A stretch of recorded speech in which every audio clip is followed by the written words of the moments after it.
दीदी याद तो है ना, कल माँ का श्राद्ध है। हमने बड़ी पूजा रखी है उनके आत्मा की शांति के लिए, इसीलिए आपको सपरिवार के साथ आना ही है। रूही अपनी ननद को कोमल को फ़ोन पर कहती है। तभी कोमल उसकी भाभी को बोलती हैं कि नहीं आ सकती, आपको तो पता ही है कि उनकी छुट्टी नहीं मिलेगी। अरे दीदी ऐसे कैसे, माँ के जमाई और बेटी उनके श्राद्ध में नहीं आएंगे तो उनको शांति कैसे मिलेगी, इसीलिए आपको आना ही पड़ेगा। बाकी मुझे कुछ भी पता नहीं। इतना बोलकर रूही ने फ़ोन रख दिया। इधर कोमल पुरानी यादों में खो गई। जब उसके पापा की मृत्यु हो गई थी तब कोमल अपने मायके गई हुई थी। कोमल को माँ बोली, बेटा तुम्हारे पापा मुझे छोड़कर अकेले ही चले गए, पता नहीं अब किसके आधार पर छोड़ गए। माँ कोमल के गले लगकर रो रही थी। तब कोमल बोली, यह सब तो है ना भैया भाभी और बच्चे, तो चिंता क्यों करती हो। कोमल कई दिनों तक अपनी माँ के पास रह कर आई थी, लेकिन हमेशा ज़्यादातर फ़ोन पर बोलना होता था, कभी कॉल पर तो कभी वीडियो कॉल पर बोलना होता था। बेटा क्या बनाया तूने। एक दिन माँ ने वीडियो कॉल पर पूछा, माँ आलू की सब्जी और रोटी बनाई है। कोमल ने जवाब दिया। माँ बोली, अरे वाह। सब्जी का नाम सुनते ही माँ की आँखों में एक अलग ही चमक देखने के लिए मिली जो कोमल को दिखी। तभी कोमल माँ को बोली, माँ तुम्हें खाने का मन हो रहा होगा तो भाभी को बोलो बना कर दें। कोमल हंसते हुए माँ से बोली। तभी माँ बोली, नहीं नहीं, अब इस उम्र में आलू कहाँ पचते हैं, मैं तो ऐसे ही बोल रही थी। तब तुम्हारे पापा बहुत खाया करते थे, तब बहुत बार बनाती थी। भाभी का तो नाम लेते ही जैसे माँ की आँखों की चमक गायब सी हो गई। माँ ने कॉल रख दिया। माँ को क्या हो गया, ऐसे क्यों बोल रही थी, वह सब ठीक तो होगा ना। कोमल अपने आप से बातें कर रही थी। ऐसे बहुत बार खाने की बातों पर बातचीत होने पर माँ की आँखों का भाव बदल जाता, लेकिन ऐसा क्यों था वो समझ नहीं पाई। लेकिन उसके पीछे का राज उसे समझ में आया जब वह छुट्टियों में 2 दिन के लिए मायके गई थी। एक दिन कोमल माँ के कमरे में माँ के साथ गपशप कर रही थी। तभी दीदी खाना खाने चलो रूही माँ के कमरे में आकर बोली, चलो माँ तुम भी खाना खा लो। कोमल उठते उठते हुए बोली, अरे दीदी नहीं, माँ को क्यों तकलीफ़ देना, वह यहीं पर ही खाना खा लेगी, आप चलो। रूही बोली, लेकिन भाभी, लेकिन कुछ नहीं दीदी, आप चलो। माँ के घुटनों में दर्द होता है, इसीलिए माँ कमरे में ही खाना खाती है। रूही स्पष्ट रूप से बोलती है। तो फिर भाभी मेरा भी खाना यहीं पर लाओ, हम दोनों साथ में खाना खाएंगे। ऐसे कोमल अपने भाभी को कहती है।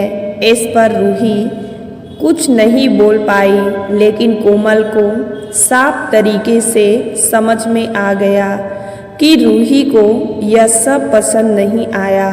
वह चुपचाप वहाँ से निकल गई और थाली में पूरी सब्जी, रायता, अचार लेकर आई और माँ के लिए खिचड़ी। माँ यह क्या, तुम यह सब नहीं खाने वाली हो क्या? कोमल माँ को बोली। उतने में रूही बोली, अरे दीदी, माँ को यह सब हजम होता ही नहीं, इसीलिए मैं उनको खिचड़ी और दाल ही देती हूँ। इतना बोलकर रूही वहाँ से निकल गई।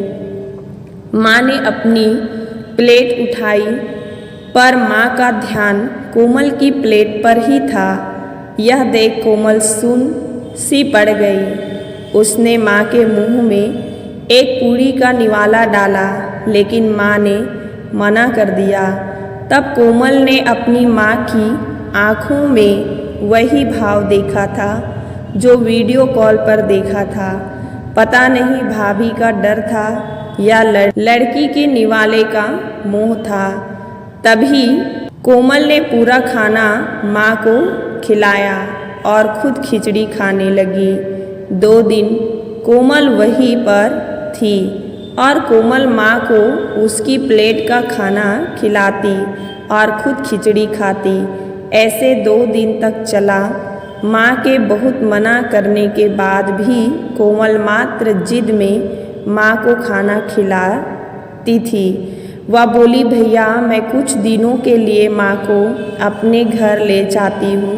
घर जाने से पहले कोमल ने अपने भाई तन्मय को पूछा।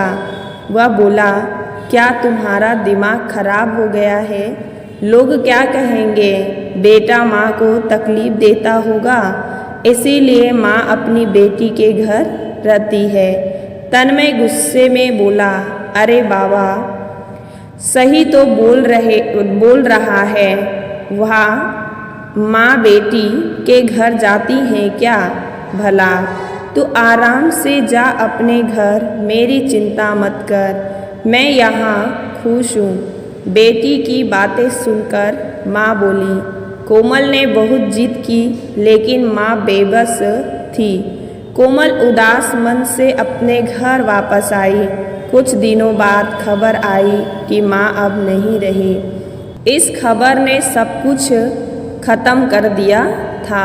कोमल को पता था कि माँ कितनी तकलीफ से गुजरी, लेकिन माँ को दूसरा लड़का नहीं था, बल्कि एक लड़की थी, इसलिए वह कुछ नहीं कर सकती थी।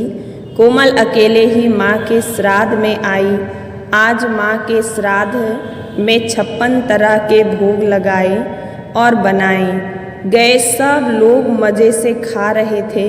लोगों ने रूही और तन्मय की वाहवाही करने में कोई कसर नहीं छोड़ी। दुनिया में सबसे अच्छा बेटा और सबसे अच्छी बहू कह रहे थे उन्हें। माँ के गुजर जाने के बाद इतना विचार कर रहे हैं, तो माँ जिंदा थी तब कितनी सेवा की होगी दोनों ने। कोमल दुखी होकर माँ की तस्वीर की तरफ देख रही थी। तभी दीदी, चलो आप भी खाना खा लीजिए, रूही कोमल को बोली, जो माँ के रूम में माँ की तस्वीर सीने से लगा कर रो रही थी। वह बोली, नहीं भाभी, मुझे नहीं खाना। लेकिन क्यों? आप नहीं खाना खाओगे तो माँ की आत्मा को कैसे शांति मिलेगी? रूही कोमल को बोली, भाभी, जिस खाने के लिए मेरी माँ जब जिंदा थी तब तरसती थी, उसे मरने के बाद दे रहे हो तो वो कैसे तृप्त होगी? सोच कर देखो एक बार। आज आपने पकवानों का ढेर लगाया है। माँ जिंदा थी तब आपने उनकी मनपसंद खाने के 2 निवाले खिलाए होते तो माँ वैसे भी तृप्त हो चुकी होती। वहाँ माँ का असल में श्राद्ध कहलाता। यह जो भी हो रहा है वह सिर्फ एक दिखावा है। इसकी वजह से माँ कैसे तृप्त हो पाएगी? और जो घर से मेरी माँ अतृप्त होकर चली गई, वह घर से मैं कैसे खाना खा सकती हूँ भला? कोमल चिढ़कर रूही से बोली। तभी वहाँ पर तन्मय भी आ गया भगवान की लाठी में आवाज़ नहीं होती है भैया। भाभी वो जब भी किसी पर पड़ती है ना तब जख्म बहुत गहराई तक और ना भरने वाली होती है। आप भी तो 2 बच्चों के माता पिता हो, लेकिन मैं भगवान से दुआ करूँगी कि आप जब तक जिंदा हों तब तक आपको अतृप्त ना रखें। माँ ने तो अपना वनवास भोग कर कहीं नया जन्म लिया होगा, लेकिन आपकी ज़िंदगी बहुत बड़ी है कोमल। यह सब बोलकर माँ की तस्वीर लेकर चली गई। पीछे रूही और तन्मय की गर्दन शर्म से झुक गई। दोस्तों, माँ बाप जिंदा है तब तक उनकी सेवा करना, उनकी हर इच्छा पूरी करना, वही उनका असली श्राद्ध होता है। उनकी मृत्यु के बाद कितने भी 56 भोग बनवाएं, सब व्यर्थ है।